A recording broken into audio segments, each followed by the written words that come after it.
erganii fi iddoo Yesuus itti waaqa ta'e ergan angaafatu jiraachuu dhageesse sun maaliif hin deebisirre? Abdus ergi silaa Gaafiin gubbarraan Gaafiin koo kan dura gaafatame deebi'ee kan lammaffaa gaafatama gaafiirraan gaafiin isaan haasa'aniiru fudhachuu dhiisuun dirqama taati amma immoo waa'ee Allah fi Yesuus irratti jalqabe waan ta'eef iddoo Allahan ani uumamaati jedhee naa baasiin ittiin jedhe obboleessa kootiin ishee Abdus tinaayimi. Anillee gaafaan sii baase atilleen itti aantee bakkatti Yesuus ani waaqayyoodha.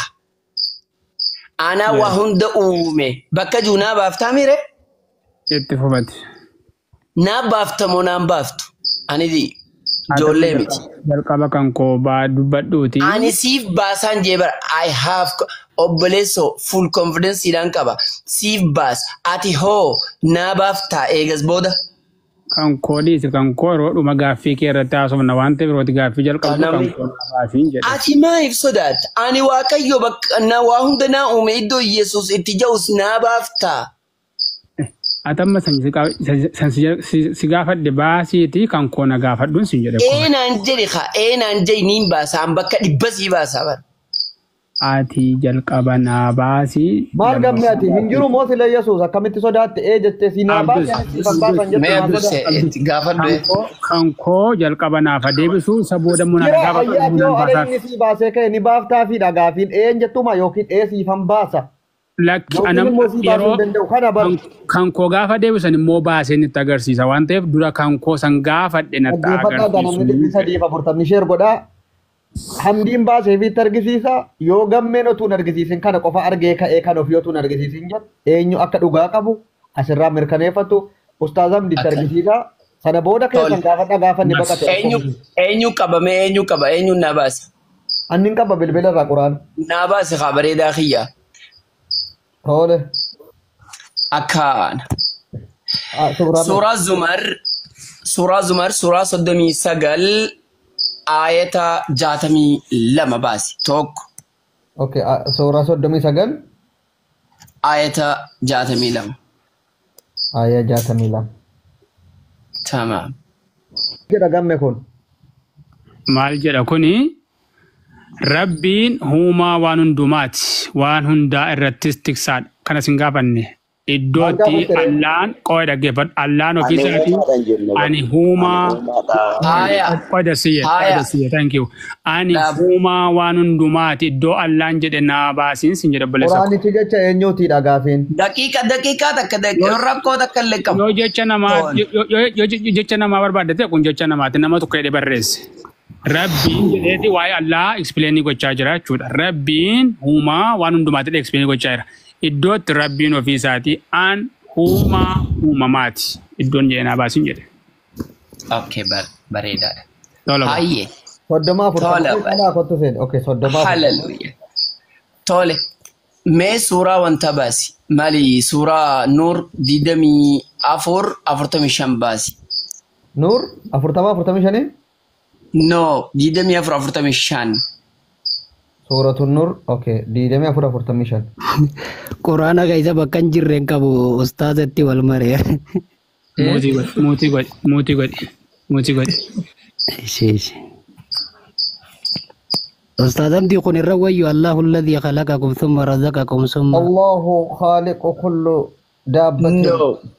والله. نما فان كيت ندبس. الله خلق كل دابة. كيف فان كيت ندبس؟ عبدي. مال جد. بلشني. كيف فان كيت ندبس؟ مال جد أكون. مال جد. نادبس. دبي فات أكونه. إلا.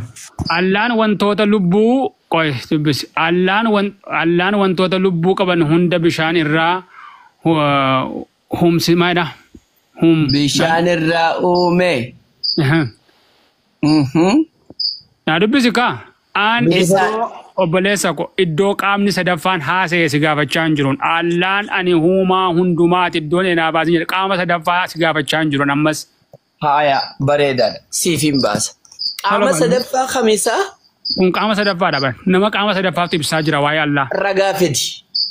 Ilaa dhaggeeffadhu obboleessa koo. Ragaa fidiin siin jee qaama sadaffaan ibsu ragaa fidi. Allaan of danda'ee ani huumaa. Ragaa fidi qaama sadaffaan dubbachuusaa ragaa fidi. Okay. Mee ustaazam di fakkeenya wayitiifi Yesuus Kiristoos ergamaadha lafa kana ture miti. Gaafa waahii Allah dubbatu Allahtu dhufee ofii dubbataa ture moo Yesuustu waahii Allah dubbataa ture. Qur'aanni amma jecha Allah nutti maa jira waan ta'eef Qur'aannis waa akkuma Yesuus Kiristoos sana bakka bu'ee waahii Allah waahii abbaa isaa barsiisaa ture Yesuus otuma maatiin itti qaama sadaffaatti waaqni abbaan gaafa Yesuus Kiristoos abbaa keenya jedhee qaamuma sadaffaa sarragaa fiduunis. Abbiseeko. Eewwiinaasaa jira sijjiinaasaa ramoo saajjiinaasaa. Naa wajjinaasoo jirtaa qaama sadaffaa ragaa fidi. Wal gargaartanis dhiiftanis tokko deebiin qabdan. Qaama sadaffaatu qaama sadaffaa. Fidi qaama sadaffaa ragaa. Gochaa jira malee. Ragaa qaama sadaffaa fidi. Allaan of dandeemaaf hin dubbatu ani uumaadha. Aboo ragaa fidi siin jedhe ragaa fidi qaama sadaffaa ragaa fidi. Arabiffaa waan sirriitti dubbatanii firmi firra kifti fakkaata bareekoo. Ragaa fidi siin jedhe bar qaama sadaffaa kan jette atimma akka sii deebi'e garteeti Iyyasuus ani waaqayyoonaa waa hunda uume kaja'u waan hin jirreef fiigu jirta baqachu jirta. Hamdani. Ragaa. Baay'ee bocu miti. Garuu waa tokkon siin jedha. Ragaa. Isa gaafatamte ammaa qofa baasimeessa hallaani ani uumama hundumaati nagabbara iddoon itti jedhe Ustaazam di suuraa kana amma suuraa inni ana Allah isa namni biraa sautuu hin taane beekaa dhiisati. Quraana keessa bakka kumaatamaan jira bakki rabbiin itti of ibse inni ana Allahu rabbi wa rabbi. Tole eenyu dubbate mantan. Suuraa qasas lakkoofsa 30 baase. Meedis xalaa dhaabbadhu haa xalaa please mee namni takka nu jidduu seena. Biyyee kana gaddisiiftan nu gaa'ee sin gargaaru. Okay bareedaadha. Daqiiqaa takka ati immoo wallahi si garafa rabbina shaahida si garafa ati kan mannaa dhaabbadhu. Dasaalagge. Wallah akbar. Dasaalein. Amma Dasaaleen jedhisi hin ajjinaa sa'i. Obs. Gammee wajjin xumurinaan dhufa. Hayyee suuraa 20 ayata 14 dhaabasime. Hallaan ani uumamaati. Uumama hundumaa uumeera jedhee lafa itti dubbate nuuf baasi. Inni kan biraa immoo ani Allahadha, ani Rabbiidha, nagabbaraa, ani tokkicha iddoon ragaan itti dhufee jira amma isin fudhachuu qofti ila amma kana diddaniitu taanaan kaballaadha mataa keessatti hin dhoofne. Ani beekaan irra marmaru jira bar beekaa irra marmaru jira garuu isin lachuu bakka isin garafa. Dubbifadhume amma kana ayyee. Qoy abdii al tokko shi waa soomini. Namni 335 abdiin gammadeera waan ta'eef harka rukutaa fi okay baaba dubbise gaa. Abdii kam? Abdii kam? Simachuu kooti abbisee jechuu kooti. No ani ko nan beeka anu fi kooti akka inni jiru maal jedha kun? Okay dubbise gaa. Dubbifadhu mee ati afaan keetiin ol qabiiti. Okay dhaggeeffadhaa namni dubbisa 50 dhaggeeffadhaa nan dubbisa. Dhugumatti ani Allaadha. Okay dhaggeeffadhaa maaloo. Dhaggeeffadhaa dhugumatti ani Allaadha. Ana malee dhugaa qabamaan hin jiru. Ana gabbari yaadannoo kiyyaafis salaata isaa seeraan salaati. Ani Allaadha waan hundumaa kan uume kan jedhu as keessaan name kan nafsee koo. Nafsee koo hin dabdee. Nafsee koo hin dabdee. Nafsee hin dabdee. Ani Allah isa waan hundumaa uume. Ala nammoo kanaan Tole dhiis. Dhaabbad daqiiqaa dhaq. Ani eenyu jee? Kanuma gaafadhaa. Ani Allah dhugumatti Ani eenyu jee? Dhugumatti Allaadha. Zakam Allah zakam. Dhugumatti ani Allaadha jee. Dhugamoo dhugaa miti. Jedheeraam dhugumatti Allah zakam ani Allah isa waan hundumaa uume barbaade Allah isa kana nan barbaade Allah isa waan hundumaa uume. Dhugumatti ani eenyu jee? Oh taarike akkan jedhe ani Allaadha na gabbari jedhenne kun okay. Masha Allah tabarakallah.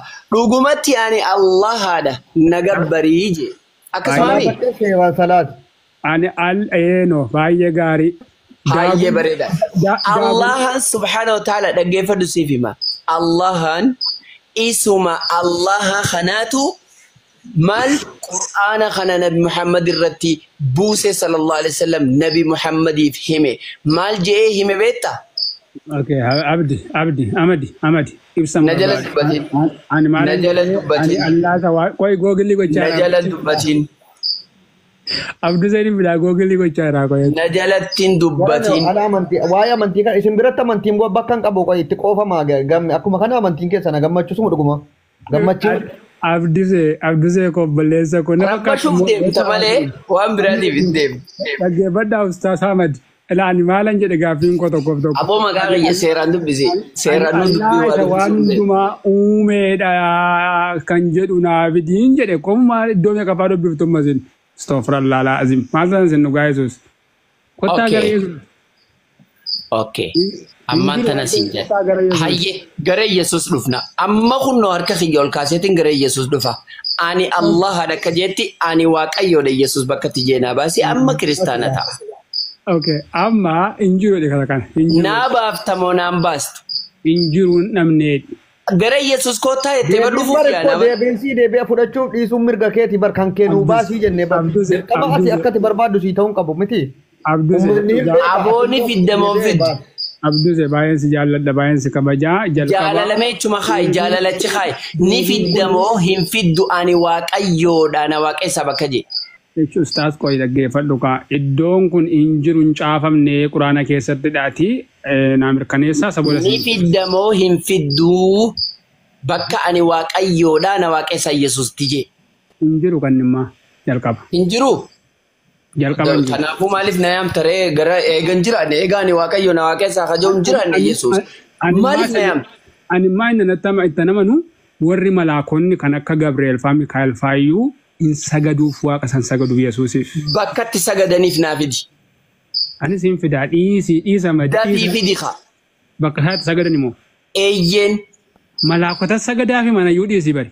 Fidi ragaa naa fidi ragaa afaan kee an jaartii teetii miti. Takka an jaarsa keetii miti. Jaartiitu jaarsatti waa himaa. Jaarsi immoo dhugoomsa. An jaarsa kee na seete fidi ragaa bakkatti malaayikaan Gabriel sagadeef. Malaakonni yuun sagaduuf hin jedhe. Gabriel bakkatti sagadeef Gabriel naan jettu. Nama guddaa miti ati. Abduse ani siin kenna simatu baasa bila keerraa iddoosaa. Hayyee bakka Gabrielitti sagadeef fidi. Okay, amma muutii wal gamma taraa goote. Namni 300. Mootiin godhuu dafeeti. Mootii yoo mati mootii gooteef didda. Namni 383 allaan of danda'ee ani waaqa keessanii ani. Abboo fidi kaa wantarraa bineensa maali macaafarraa fidi bakkatti Gabriel sagadeef. Quraana keessan jiru. Abduse wangeela naa baasi. Ibroota boqonnaa tokko lakkoofsa 6 naa baasan akka lamaatti naa dubbisi. Abi muutii godhigaa. Muutii godhan mataraa godhi. Hallelujah. Mee eessa jirti fidi? Sagaduu fi warri waaqarraayyuun sagaduuf. Fidi Gabriel ni sagadaaf. Ibroota firdiisa jedhu. Gamme ibroota firdiiti. Ibroota boqonnaa tokko lakkoofsa 6 hanga 12tti naa dubbisi. Ibrootni tokko qofa jira moo lamaas keessa ibroota firdii kan jedhu. Ibroonni tokkuma jira. Tokkuma jira. Okay, ibroota meeqa naan jedhu? Amadiin muutii godhu garuu. Hin godhu. Tokko boqonnaa tokko lakkoofsa 6 hanga 12tti dubbisi as qabi dubbisi. Kana hundamoo okay boqonnaa ishee. Tokko lakkoofsa 6 hanga 12tti naa dubbisi. Agarsiisa achi as baasii yaa dubbisanii uummati kun. Arraarra namni. Abdusee dhiifama Abdusee. Si dararume takka. Si darara dhiifama oguu takka. Hot. Naan guddisa. Baay'ee gaarii. Hallelujah. Ameen. Dubbisi. Maal jedhame? Dubbisi. Mee sarraan dubbisa. Okay, lakkoofsa 6 kaasee dubbisiin jedhe. Lakkoofsa 6. Waaqayyo ilma isaa isa hangafa waan hunduma gara biyya lafaatti yommuu erge immoo ergamoonni Waaqayyo hundinuu isaaf hin sagadan jedhe. Siin deebine. Maal abbaa kennaa deebi'a? Eenyu ilmi isaa inni hangafni? Dubbisi gaatti ofii obboleessa kun. Ilmi isaa inni hangafni eenyu? Okay, dubbisi bee hanga torbaatti bakka ameen jedhe kana. No. Ilmi isaa inni hangafni eenyu? Hincu be bakka hincu be bari. Dhiisi gaa dhiisi. Ilmi hangafni eenyu? Ilma hangafaa. Ilmi isaa hangafni eenyu? Naayi khaadem. No, naa galu. Kunnooti sanni gara biyya lafaatti ergee dhalaa kunno. Eenyudha ilmi hangafaa eenyu? Bas abalu naan jai. Gara biyya lafaatti yommuu ergeedha kunnoo dubbisi. Obboleessoo ilmi hangafni eenyu? Ati nagaa qabdaa sila? Torba faatti fi dubbisa amman. Dubbisi torba. Waa'ee ergamootaallee inni ergamoota isaa akka qilleensaa warra isaaf ergamanis akka arraba biddaa in godhataa jedhe. Warra kam? Eenyu siin jechuu jira eenyu? In godhataa. Eenyu ilmi hangafni? Muuta obboleessa qomma waan barachaa jira namoonni biraan barachaa yoo ittiin barate. Abboo ilmi hangafni eenyu? Maal sirraa barataniimi? Saddeettaffaa dhaggeeffadha. Waa'ee ilmaa garuu teessoon kee yaa Waaqayyo bara hamma baraatti ulee mootummaa keessa ulee qajeelummaati jedha. Olbuuti dubbisiifamma koo lamaatti barbaadde. No. Ilma hangafaa kana ilma hangafaa. Dura ilma hangafaa nuyi. Kaameraan tun irratti cufa. Anaa cufe kaameraa. Dura haa himu. Himi dura ilma hangafaa kana nu haa fuudhu. Sammuu litte. Fidii siin jee ilma hangafaa eenyudha? Isanni biyya lafaaf erge. Sodaata abalu naan jai yoo dhiira taate. Isanni Yesuus Kiristoosidha maal nama biraa. Ilmi hangafa ragaa fidi ilmi hangafaa Yesuus ta'uu. Nama biraa akkuma argine akka gootu. Ragaa naa fidi. Isaayyaas boqonnaa ja'a yoo dubbifte. Isaayyaas hin dhaqu ragaa naa fidi asirraa. Ilma isaa akka ta'e moo? Eeyyen ilma hangafaa akka ta'e. Abdus amma akkam dubbiin kun fiduu kan biraa dubbisuuf immoo amma namichi kun jarri kun itti olii galaniiru. Lakki ilma hangafaa Iyesuus akka ta'e ragaa fidi. Ilmi hangafni Iyesuusin ala hedduu jiraan sii fida. Harka kennuu dhiisuu kee koo mirga qabda waan ta'eef Abduse dinaa isaa koo imtaan qubna garaa dhuguu. Abdusetti iyyatini fidi. Abdusetti iyyatin waa takka. Abdusetti iyyatin wallahi seentee jirta. Harka miilaan seentee jirta. Irraan sagadanii fide. Nam fide. Amma immoo ilma hangafaa jedhe. Ilma lama tokkuma ilmi isaa. Ilmi tokkuma. Ilma hangafaa fidaafi. Kun dubbisi maalidha? Dubbisi. Maal jedha dubbisi? Dubbisi afaan Oromooti. Maal jedhaan jedhe? Hin beeytu ati afaan Oromoo kitaabni kiyya mokeeti. That's not my book. That's your book. Oh, deportii taata egaa dhuga Tiraamp amma si gussa. Hayyee dubbisi. Tiraampiin ari'uudhaaf aboon qabu. Dafi. Eewudha dubbisi kam. Ati immoo. Israa'eel jechuudha ilma hangafaa. Dubbisi ati immoo. Mootichatti Waaqayyo Israa'eel ilma koo isa hangafaati. Kanaaf Israa'eel jechuudha warra hangafaa warra ergamoonni sagadaniif. Isaa wayyoomin? Tokko jedhii qabitaayin. Ermiyaas durii yaadatanii boo'aa as hin deebi'uu. Ani garuu isaan jajjabeessee qarqaare borqituu bishaanii irra isaan nan gaggeessa. Isaan karaa qajeelaa irra hin adeemu malee hin gufatan. Ani Israa'eliif abbaadha. Waaqayyo dubbachuu jira. Ani Israa'eliif abbaa. Reefu Israa'el ilma kiyya hangafaati jee. Ani Israa'eliif abbaadha. Efreem immoo akka ilma koo isa hangafaati.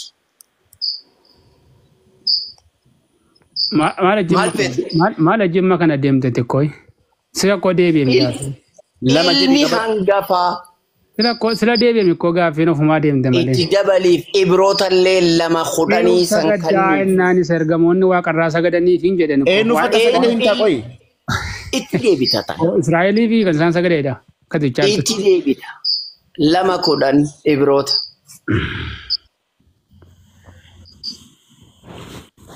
Itti deebita bareedaa kiyya kottooti. Ibroota lama kudhan. Dhufaniiru. Hallelujyaatti jenna. Maqaa isaatiin. Waaqayyo inni wanti hundinuu maqaa isaaf isaanis jiraatu.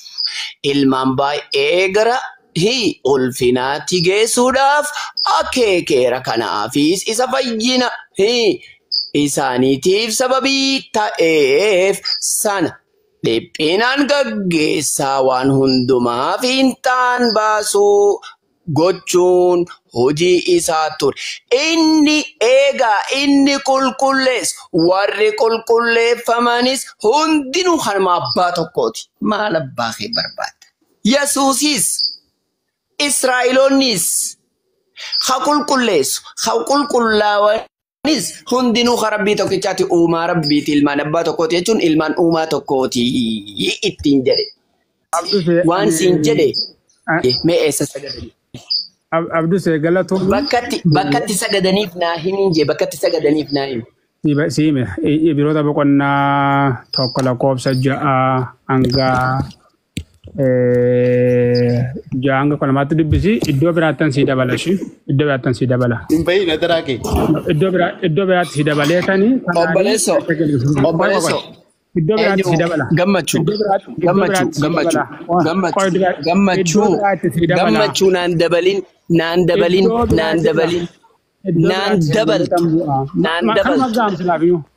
naan dabaltu. Obboleessoo.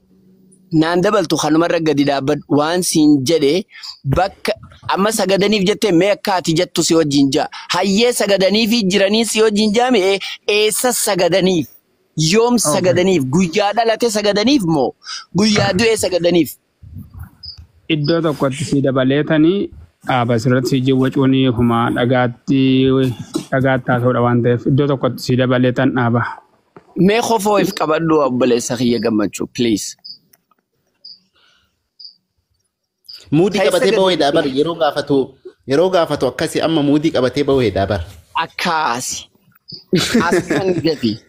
Askan nime. Isa dura isan naqaane. Hallelujah. Wallahi. Inni maal nu seesa? Waan ijoollumatti xiqqoo nu seete bareedaa kiyya. Wallahi ilkeetti cabsine beeki waggaa 15 lallabu jirra alhamdulillahi rabbil alamin nuyi nama gurguddaa abboo umriin teenya qottee jirti. Bareda umriin ubar waladdaalini aamini qaratee jirti nuyi. Fidi ijoollee xixiqqooti har'a itti tattabattuume nuyi. Eessatti okay sagadaniif jee akkuma inni jedhu yoo isaa wajjin jenne erga sagadaniif. Google dhaqee akkas erga sagadaniif ka ja'amu taate eessa sagadaniif guyyaa dhalate moo guyyaa tumame moo guyyaa arrabsame moo guyyaa fannifame yoo du'e moo gaafa du'aa kaafame moo uli sagadaniif moo yoom sagadaniif mee yoom bakkatti sagadaniif takka qofaa fidu. By the way beeta ustaz Gingilchaa xiqsiin kun Yesuus Kiristoosii miti. Lakkoofsa takkatti ol deebite ati ilma kiyya ani arraan si dhalchee ani abbaan sii ta'a ati ilma naaf taata. Eenyuun jedhee beekaa jee miti ree? Eenyu san Daawit baana. Daawitiidha. Akkaas. Qoy hamdi. Abdi iddoo tokko isa dhumaa dubbisiifiiti kana hundumaaf deebii isaanii fudhatanii bishaan dhuganii achiisa waan ta'eef Filiiphiyoos 12 lakkoofsa 8. Dubbistu. Dursa kasi gaafa inni fidde. Abdu isma si naafko nama lama naasartu mini seerri ko akkasin jiru bari ko se tokko asabna abdu se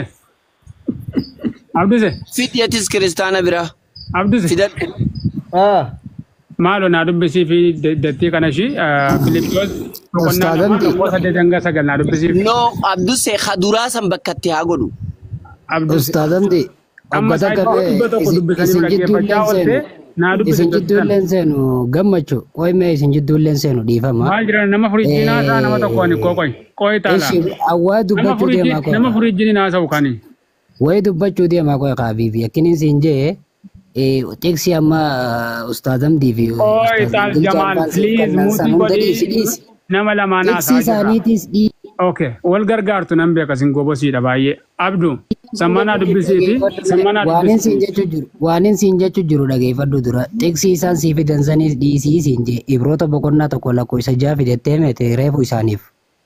Amma maal taayoo muutii goota dhaggeeffattetti. Koi mee dhaggeeffadhu dura ibroota boqonnaa tokko lakkoofsa jaarratti waaqayyoo dhaggeeffadhu haa bakka san siifin ragaa ba'u deemaa dhaggeeffadhu siifin ragaa ba'u. Siifin ragaa ba'u deemaa dhaggeeffadhu siin jechuu jiran. Amma dhiisiin jedhama. Amma ibroota irratti dubbatee gingilchaamee as baas atummaa muutii godhadhu. Mataan nu dhukkubee maali wayii iyyuu yaana barnootaaf tattaa'u jira nuti. Muutii godhadhu si jaasa. Gingilcha ibroota boqonnaa tokko lakkoofsa jaha teksii jalqaba fide san as baas. Muutii qabadhu naasirra qabu jira. Teksii boqonnaa ibroota kan inni fidate san akkana jaasirratti. Teksumati fidate teksiin tuni dhaggeeffadhu akkana. Waaqayyoo dhaggeeffadhu mee gurbaa. Dhaggeeffadhu durame teksii ati fidatteen sii dubbisuu deema dhaggeeffadhu teksii ati jalqaba isaaniif kanniteen sii dubbisuu deema mana abdusee jirra waan isaa waan ta'eef obboleessa ko muutii. Ati teksii tanaatummaa hin fidanne. Amma waa'ee isaarra darbeera already waan teksii tana siif fidate teksii tana maaliif fidatte ishee maaliif fidatte jalqaba maaliif fiddee si dabarree kan biraatti dabaleetan deema waan ta'eef jalqaba maaliif fiddee dubbistee bakka tana maal ta'uu fiddee dubbiste naa himete. Dhaggeeffadhaa gamma sii dubbiseetanii qoricha fidate moo ishii tun soba jai bira dabre teksiin ibroota boqonnaa tokko lakkoofsa jaha jirtu soba tun.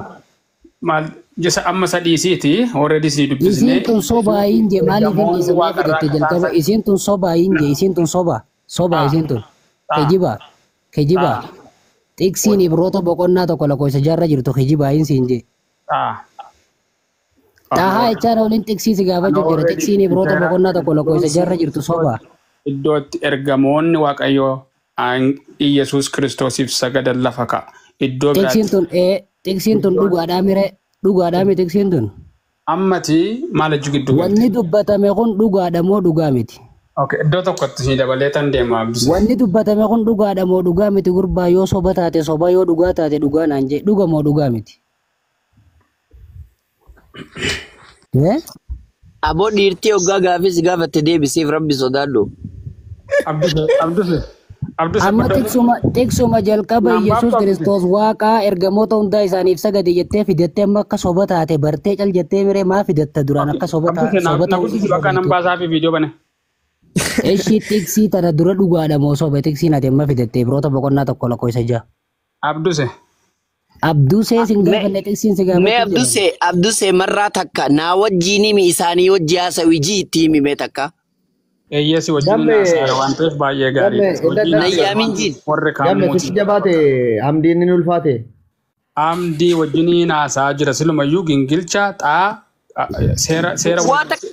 Waan takka waan balleessan hin qaban xalhaanis waan balleessan hin qabu waan jedhe gaafii si gaafate booda geeffadhu namicho xalhaan gaafii si gaafate xiksii kana siif fidate moo ati hin fidannee siin jee.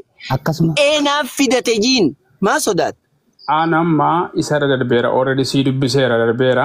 Akkanumatti irra dabruun hin jiru. Akkanumatti irra dabruun hin jiru yookaan teksiin tun sobaa jennee irra dabarra.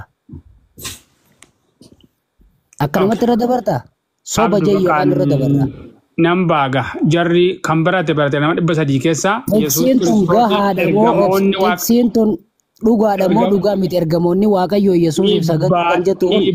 Dhibbatti dhugaadha. Dhibba keessaa dhibba. Eeshi akkasuma dhaabbadhu. Wanti iddoo biraatti si dabaletan deema. Namoonni asirra jirtan. Iddoo biraan dabalin tanumallaa akkana jaa.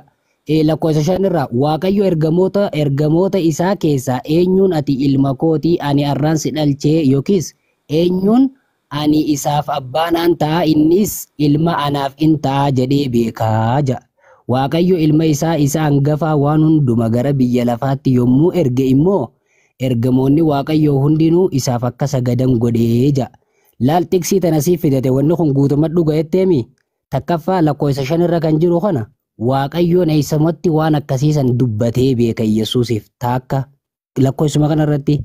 Eessatti Waaqayyoon ergamoonni hundi akka Yesuusiif sagadan godhee isaaf sagadanii beekan lameenuma kana fidila asumarraan deemini bakkuma lameen tana fidii mirkaneeffadhu teksiin tun akka dhugaa taate bira kuti ustaadamti itti fuufa. Cheerchii keessa hin jirru aameen jennee ka fudhannu.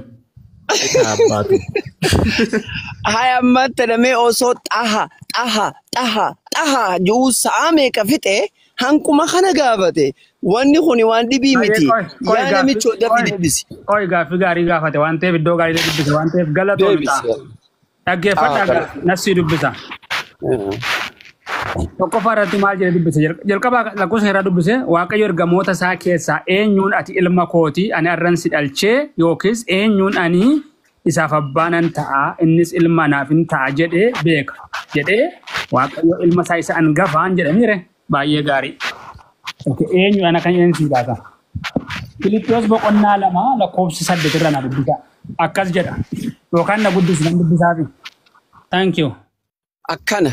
Yesus inalas gingilchaan illee goofta. Amen. Kanaafis Waaqayyo waan hundumaa irra caalchisee guddaa ol isa qabe. Maqaa isaa maqaa kan irra iyyuu caalaa kenneeraaf. Kanaanis warri bantii Waaqaa keessa jiran, warri lafa jala jiranis hundinuu ulfina maqaa Yesuusiif jilbeenfatanii akka sagadan godhe. Eessatti sagadanii fi eessa sagadan godhe fila. Gaafiin keenya kanuma si jalaa naftu eessatti akka sagadaniif eessatti akka sagadan godhe sagadaniif. Asiin deemina bakkuma inni dhaqe faana dhaqa. Mukaa godhu xaa'ichaan ooliin eessatti akka sagadaniif godhe. Kanumaan namni 300 barateera waan ta'eef salaamu alaikum hundi keessanii. Eessatti akka sagadaniif godhe. Sagada warri bantii Waaqaa keessaa warri bantii lafaa irra jiran warri lafa jalaa hundaafuu eessatti akka sagadaniif godhe eessa maqaa xahaatiin. Taabbaatu. Ani Yohaannis kana hundumaa dhaga'eera. Argeeras kan dhaga'es ergas gara ani raawwadhe ergamaa isa kana hundumaa anatti agarsiiseef sagaduudhaaf miila isaatti nan kufe. Eenyutu itti kufe? Yohaannis. Yesuus miilatti kufee jedhe isaaf sagaduudhaaf. Inni garuu kana gochuun siif hin ta'uu jedheen taabbaatu naa sagaduu yellem jedheen. Ani siifi obboloota kee warra raajotaa fi warra dubbii caafataa kanaa eeganiif hidhata hojiitii Waaqayyoof sagadii naan jedheen taabbaatu. Haleluuyaa. Taabbaatu. Kanaan kan wal fakkaatullee ani siifi obboloota kee warra isa dubbii Yesuus isa dhugaa ba'eetti qabamaniifis hidhata hojiiti Rabbiif sagadi jeen. Allah. Sigalee. Ka qabatamaan sagaduufiif dhaqeyyuu hin dhoowwe. Warra kanaan hidhata hojiiti. Hin dhoowwe. Gingilchaan የታባት ቤት አለ ማሪ ማዘር ይዘነ ኮዲ ፓስተሪ ሚቲጂ አባብ ዲ ካነ ፍረጅ ማዘር ይደመለ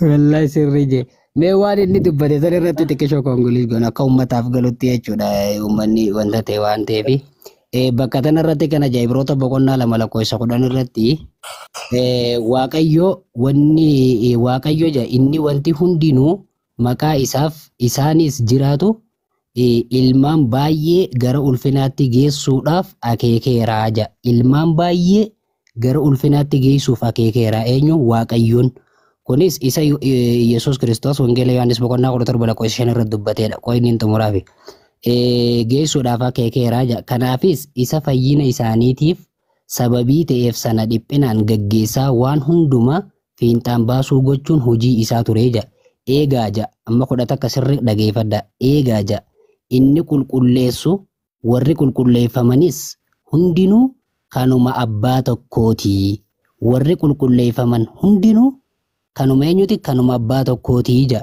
Yesuus akkamitti kan Waaqayyoo ta'e ni dhalche akka kiristaanni jiru kanatti ni dhalche isa qofa qaba asirratti kalaalletti warri qulqulleeffaman hundinuu kan abbaa tokko akka ta'e ilaallee jira.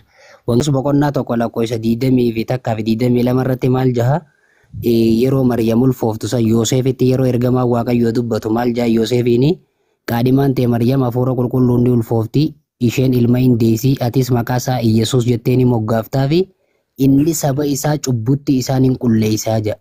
saba isaa cubbutti isaan hin baasa cubburraa isaan hin baasa ni qulqulleessa sirratti maal jaa lakkoofsa 36 irratti jaa yoos immoo ana isa abbaan qulqulleessee Yesuus dubbachuu jira yeroo jalqaba inni ani ilma waaqayyootiif hin jechuusaa dhageenya Yihudaan isa ajjeesuuf barbaaddu sani maalirraa akka inni ilma waaqayyoo jee ifiin jedhe warra Yihudaatti ibsaa jira. Kanumaaf najjeesuu barbaaddanii kan jirra maalirraa akka ilma waaqayyoo ifiin jee waaqayyoon isa dhalcheeti moo waaqayyoon isa qofa qabaateeti moo maalirraa akka inni ilma waaqayyoo ifiin jee asirratti ibsaa jira Yesuus afaan isaatiin ibsaa jira maal jaha yoos immoo ja ana isa abbaan qulqulleessee ana abba isa abbaan qulqulleessee gara biyya lafaatti erginaan ani ilma waaqayyooti jedhe kanaan attamitti waaqayyoon arrabsita jetturee jeen ani isa abbaan qulqulleessee biyya lafaatti erginaan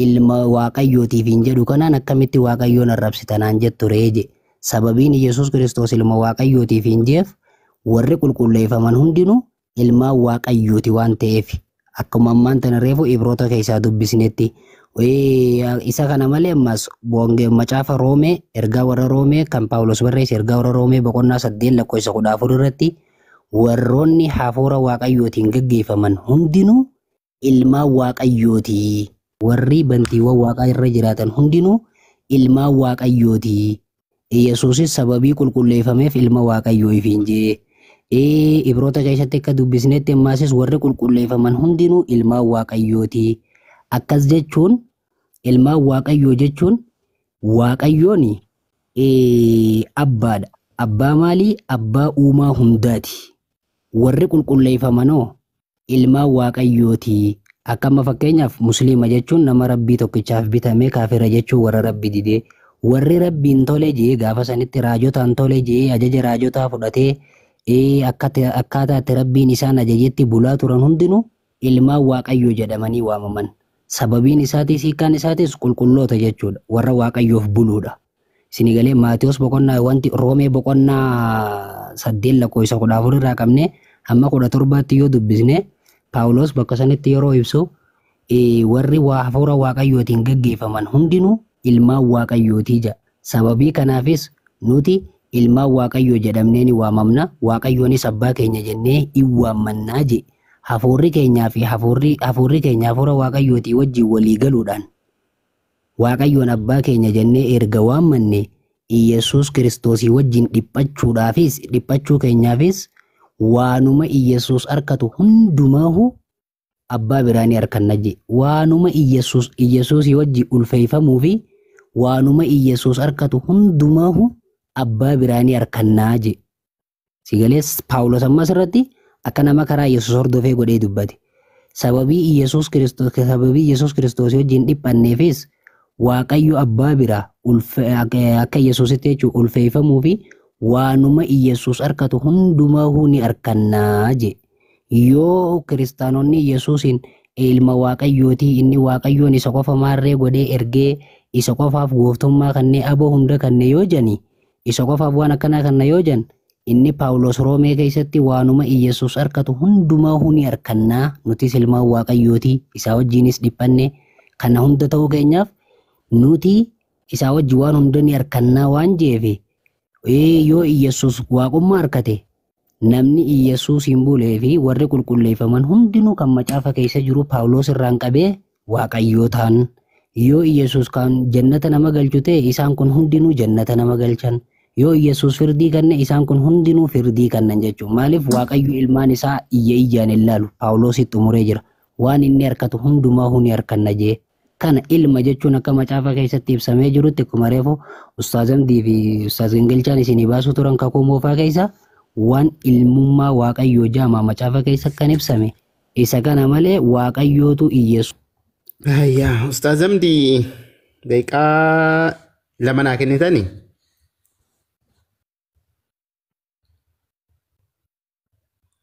Itti fufaa barakadhaa itti fufaa bibiikiyya. Waan kana xiqqoo namatti agarsiisna maaf jennaani pheenxeen sobduu fi acbarbaarii ta'uu isii akkasuma mallee warra seenaa hatu ta'uu isaanii akkuma mucaan kaaseetiniin waan kana dubbateetiniin jedhe maal jedha asirratti sirriitti naa xiyyeeffadha. Waaqayyo ergamoota isaa keessaa eenyuun ati ilma kootii ani hardhan si dhalche jedheen yookiin immoo ati ani isaaf abbaanan ta'a innis ilma anaaf in ta'a jedhee beekaa. Jalqaba irratti kiristaanonni Yesuus Kiristoosiin ergamaadha jedhanii amanan. Takka idhaanaa qabadha. Kiristaanonni Yesuusiin ergamaadha jedhaniitiniin hin amanan. Ergamicha kana Waaqayyo ilma isaa isa angafaa waa hundumaa gara biyya lafaatti yemmuu erge immoo ilmi angafaa sun ergamaadha beekaa. Ilmi angafaa suni ergamoonni Waaqayyo hundinuu isaaf haa sagadanii jedhee jedha. Tole Waaqayyo eenyuun ati ilma kootii ani hardhan si dhalche jedhee beekaa. Akkasuma ani isaaf abbaanan ta'a innis ilma anaaf in ta'a jedhee beekaa jedhe maqaa asitti hin dhahamne. Tole na uma faana deema. Faarfannaa boqonnaa 2 lakkoofsa 7 macaafuma jiraa irraa waa isaa achi barbaranii ittiin deeman isinitti garsiisna. Faarfannaan kuni kan Daawitiiti. Kan Daawitiiti. Jechisu asii waraabame. Ani mootichi seerrataa Waaqayyoo himuufan jira. Inni Waaqayyo anaan ati ilma kootii ani hardhan si dhalche jedheen. Eenyuun Waaqayyotu Daawitiin jedhaatiin hin jira. Ani mootichi seerrata Waaqayyoo himuufan jira. Inni anaan ati ilma kootii ani hardhan si dhalche naan jedhee jedhe. Tole maqama isaa Daawit kan jedheetiniin maqaa dhahee qat jennee bira dhadha ammas. Hayya Saamu'eel boqonnaa 7 Saamu'eel lammaffaa boqonnaa 7 lakkoofsa 14. Yoo kaastanii Waaqayyo Daawitiif abdii kennuu jedha. Waaqayyo Daawitiif abdii kennuu.